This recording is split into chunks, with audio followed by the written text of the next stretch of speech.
solar cells. We have the sun. Ooh, so nice. And this gives energy. And we have experience of solar to energy by the solar cells. And the function of that is that you have energy from the light.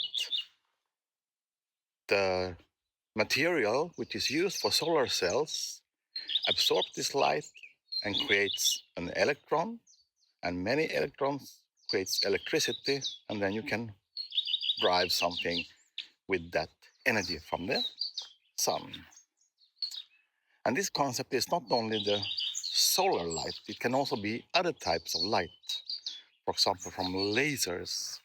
When you have a laser light, you can absorb it, and then you can create electricity, and then you could feed drones and satellites with many kilometers from here, and they need less battery and so on.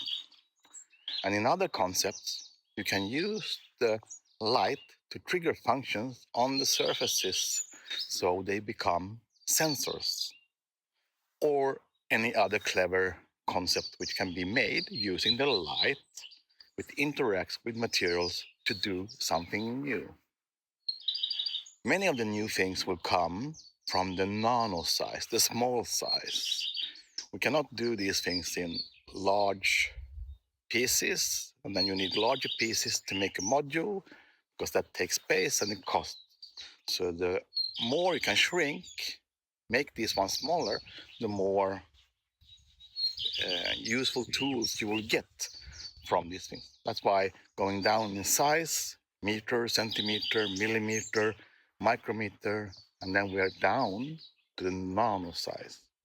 And if we can control things on the nano size, we save a lot material, energy, and we can make new concepts by using the new physics based on similar idea.